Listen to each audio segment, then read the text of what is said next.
Hola chicos, ¿cómo están? Mi nombre es Miss Vanessa. En esta oportunidad quiero darles la bienvenida a este nuevo año escolar. Gracias por confiar en la institución educativa GENES. Gracias por confiar en nosotros. Y nosotros pues acá te vamos a brindar muchos conocimientos.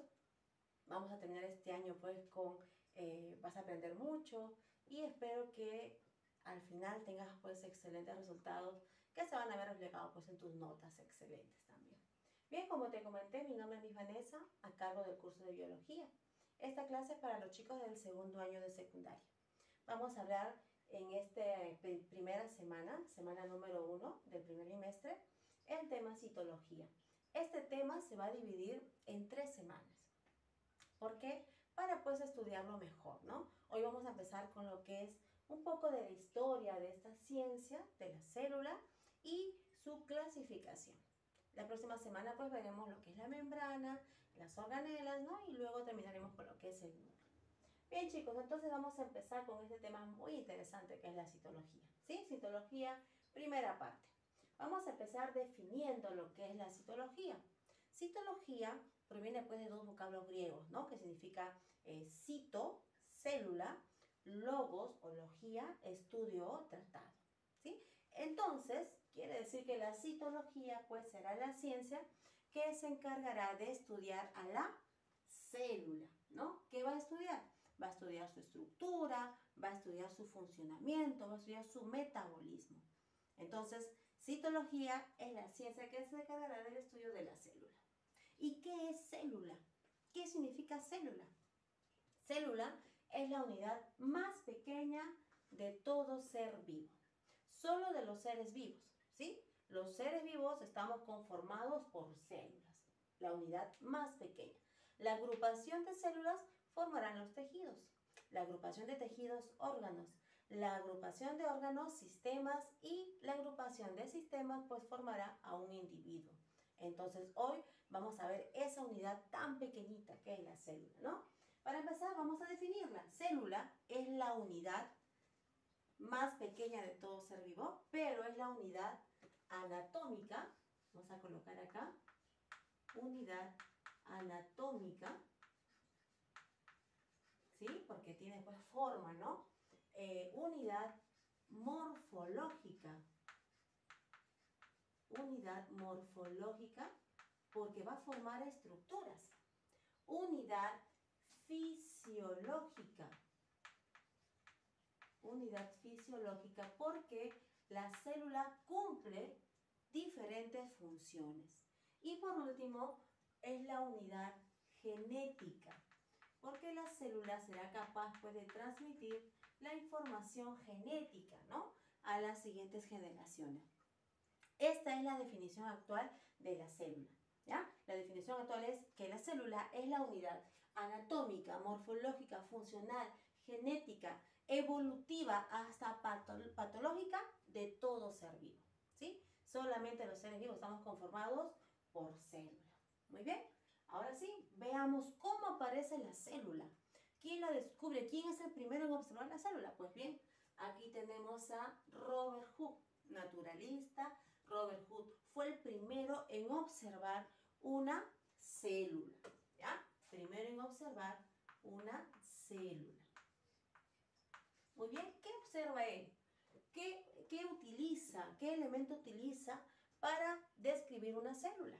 Bien, él utiliza el corcho, ese corchito que viene muchas veces en las botellitas de vino, ¿no? El corcho que es la parte externa de los árboles, es un tejido muerto, bien, es lo que él utiliza para describirla. Corta una fina lámina de este corcho, este tejido vegetal, y lo lleva pues a un lente de aumento, ¿no? Los microscopios de esos tiempos, que en esos tiempos pues era pues lo máximo, ¿no? Pero era microscopio pues con poco aumento, ¿no? Con 200 de aumento que te dejaba observar o podías observar organismos pequeñísimos como de repente un artrópodo, ¿no? O una hormiga, una pulga, ¿sí? Pero no podías observar organismos más pequeñitos como lo que los microscopios actuales sí permiten, ¿no? Entonces, con este microscopio de poco aumento, fabricado por los hermanos Janssen, mira, tiene esta forma, este microscopio, con este lente, pues él llega a observar a la célula, ¿no? Que obtiene de, como te vuelvo a repetir, de una fina lámina de corcho. ¿Y qué observó? Esta imagen, como te he graficado aquí, observa que esa lámina de corcho tenía pues orificios, tenía agujeros, huecos, muy parecidos a los de un panal de abeja, ¿no? De forma hexagonal. Él dice, no, son estructuras huecas, vacías, muy parecidas a las de un panal de abeja, muy parecidas a celdas. De ahí proviene la palabra célula. ¿Qué significa? Pequeñas celdillas o pequeñas celdas, ¿sí? Pequeñas celdas o pequeñas celdillas. Por esta razón, por esta investigación, por este estudio, es que Robert Hooke es considerado el padre de la citología. Esta ciencia que tiene por objeto de estudio a la célula, citología. Ahora tenemos Anton van Leeuwenhoek. Anthony van Leeuwenhoek, él fabrica, perfecciona, mejoró microscopios. Él elabora microscopios, pero con mayor aumento. ¿Sí? Él perfecciona, crea, fabrica nuevos microscopios, los mejora, ¿no? Con mayor capacidad de aumento. De tal manera que él, pues, utiliza sus microscopios para observar organismos. De una gota, pues, de agua, él llega a observar, ve como animalitos que se movían, ¿no? Entonces, por eso que él los llama, ¿no? Crea su teoría llamada animáculos. Te iba a enseñar un microscopio. Animáculos. ¿Por qué? Porque él lo que observa en esa gotita, ¿no? Como ves acá en la imagen, él lo que observa en esa gotita eran animales que se movían, ¿no? Por eso los llamó animáculos. Pero lo que él realmente observó fueron los que más tarde conoceríamos como protozoarios. A diferencia de Robert Hooke observó una célula muerta, mientras que Anthony van Leeuwenhoek observa células vivas. ¿De acuerdo? También es el primero en observar una célula del hombre, el espermatozoide. ¿Sí? Es así, él observa el espermatozoide del hombre, ¿no? Logra distinguirlo, logra explicar pues su movilidad que tenía esta célula propia del humano. Bien, ahora tenemos, bueno, ya evolucionamos, ¿no? Mejores microscopios, pues con esto ya se pueden descubrir más cosas, ¿no? Acá tenemos a Robert Brown. Robert Brown describe la epidermis de la orquídea. Un datito. Anthony van Leeuwenhoek, por esta razón es considerado el padre de la protozoología. ¿Ya? Anótalo ahí, por favor. Padre de la protozoología.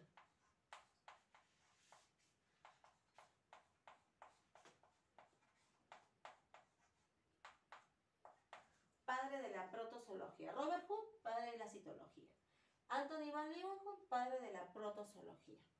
Robert Brown, como te explicaba, observa la epidermis de la orquídea, ¿no? Y al observarla y al escribirla se da cuenta que el descubrimiento de Anthony van Leeuwenhoek, de Robert Hooke, que decían que eran celdas huecas, vacías, no era cierto, sino que en el interior se encontraba una estructura importante que controlaba a toda la célula, ¿no? ¿Qué descubre él? Descubre el núcleo celular. Así es, entonces este crédito se lo otorga pues a Robert Brown, descubridor del núcleo celular, además porque describe pues la epidermis de la orquídea, donde pues descubre el núcleo. Ahora tenemos a este par de caballeros, Matthias Schleiden, Theodor Schwann. Schleiden, de profesión, era botánico. Schwann, pues, era biólogo, fisiólogo también. ¿De acuerdo? Ellos, ambos, crean una teoría. Ellos proponen que todo organismo estaba formado por células. Todo organismo vivo está formado por células. Con esta propuesta es que se crea la famosa teoría celular. Esa teoría celular a cargo de los compañeros, ¿no? Botánico, biólogo, Matthias Schleide y Theodor Schwann. Pero luego tenemos a Rudolf Virchow que mejora, amplía esta teoría celular. ¿Sí? Él mejora y amplía la teoría celular. ¿Cómo? Afirmando que toda célula proviene de otra célula. ¿Sí? Toda célula proviene de otra célula. ¿Gracias a quién? A Rudolf Virchow, ¿no? Entonces él amplía también lo que es la teoría celular.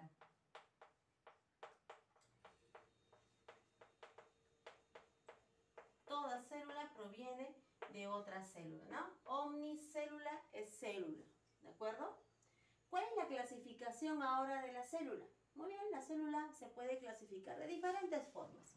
Se puede clasificar por su forma, por su estructura.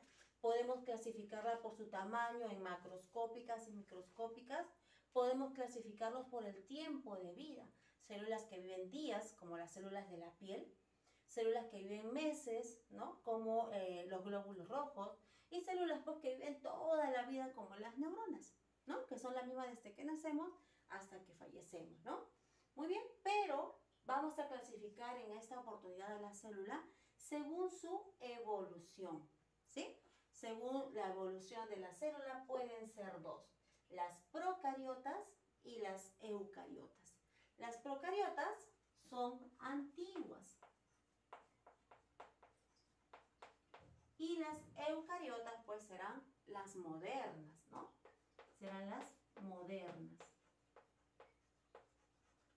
Otra diferencia entre procariotas y eucariotas, así generales, es que la procariota no presentaba una estructura nuclear. No tenía núcleo, sin núcleo. Quiere decir entonces que las eucariotas sí presentaban núcleo, con núcleo. Las eucariotas han evolucionado de una procariota, ¿de acuerdo? Otra diferencia general es que las procariotas no tienen organelas, sin organelas. Y las eucariotas entonces sí presentan organelas, con organelas.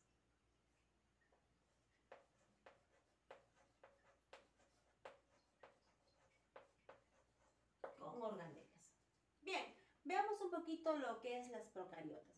Hablar de procariotas es hablar del reino Monera, ¿no? El reino Monera que actualmente se va a dividir en dos grupos bien diferenciados. Las arqueobacterias y las eubacterias, ¿sí? Arqueobacterias son pues las bacterias antiguas, primitivas.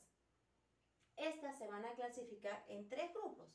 ¿Cuáles son? Las metanógenas, las termoacidófilas y las halófilas. Las metanógenas, mira, forman metano. Las metanógenas se han habitado pues en lugares oscuros como desagües, pantanos. Es más, vive también en el tubo digestivo de los animales también. Tenemos a las arqueobacterias termoacidófilas, ¿no? Bacterias que habitan lugares de mucha temperatura, aguas termales, por ejemplo, ¿no? Entre los 45 a 95, 100 grados, imagínate, ¿no? Cómo se han adaptado desde tiempos antiguos, ¿no? Hace millones de años hasta la actualidad. Tenemos a las halófilas. Este tipo de bacterias, ¿no? Bacterias habitan zonas ricas en sal, ¿no? Zonas ricas en sal. Muy bien, ahora tenemos la clasificación de la bacteria según su forma. Por ejemplo, los bacilos en forma de bastoncitos, tenemos a los cocos en forma de esferas, tenemos a los espirilos como resortes y tenemos a los vibriones en forma así de coma. Ejemplo de las bacterias bacilos, ¿no? Tenemos a la tuberculosis, bacilo de Koch. Tenemos a los cocos, causantes, por ejemplo, de la neumonía. Tenemos a los espirilos, por ejemplo, causantes de la leptospirosis, ¿de acuerdo? O también de la sífilis, ¿no? Esa enfermedad venérea. Los vibriones en forma de coma, ¿no? Causantes de la enfermedad del cólera, ¿no? Que en los años 90 atacó y mató a muchas personas, ¿no? El vibrio cholerae, el cólera. Muy bien, las células eucariotas, eu significa nuevo, carión, núcleo, nuevo núcleo, con núcleo, eucariotas. Este tipo de célula está presente en los demás reinos, ¿sí? Las procariotas en el reino Monera, ¿no? Representante, pues, las bacterias, mientras que las eucariotas presentes en el reino de las plantas, en el reino de los animales, los hongos y los protozoarios, ¿sí? Todos ellos presentan célula eucariota. Ahora bien, vamos a ver la diferencia gráfica entre una procariota y una eucariota. A ver, ¿cuál de las dos es una procariota? Claro, ya te diste cuenta, ¿no? Recuerda que la máxima característica entre ambas es que la procariota no tiene un núcleo definido, ¿sí?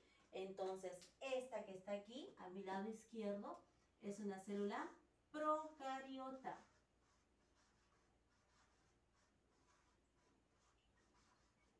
Y a mi lado derecho tendremos entonces a una célula eucariota.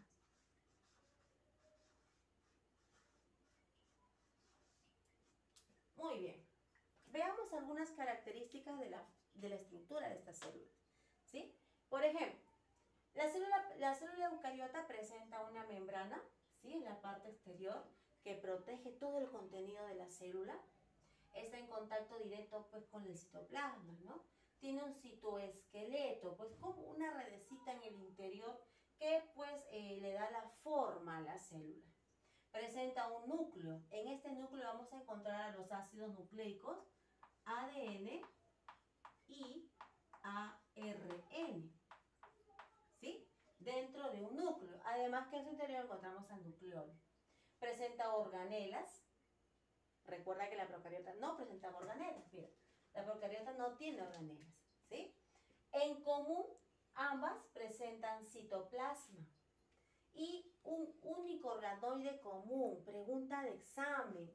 Organoide común en una célula eucariota y una procariota son los ribosomas. Los ribosomas tienen como función, pues, la síntesis de proteínas, pero con cierta diferencia en que los ribosomas en las procariotas tienen, pues, una capacidad de 70 de sedimentación, mientras que en las eucariotas, ¿no? Es de 80 de sedimentación, ¿de acuerdo?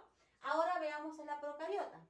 La procariota tiene una pared celular, mira esto de azulito que la envuelve, ¿sí? Ella la protege, ¿sí? Pero adicionalmente, algunas bacterias, no todas, algunas, presentan una cápsula que le da protección y hace, pues, a la bacteria mucho más fuerte, ¿no?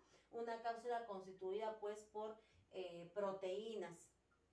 Mientras que la pared celular fue constituida por péptidoglucano, o también llamada mureína. Tiene una membrana celular que está en contacto también con el citoplasma.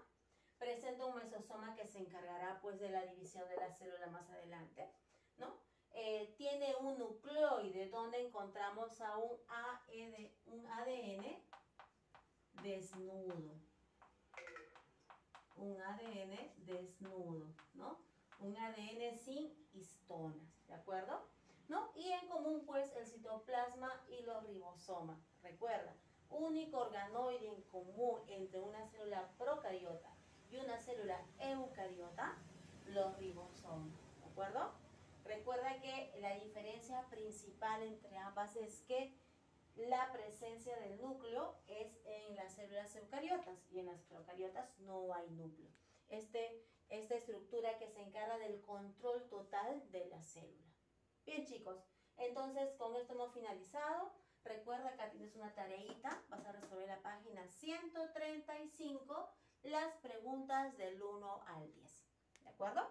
Muy bien, nos vemos la otra semanita, chicos. Cuídense mucho, bendiciones en sus hogares.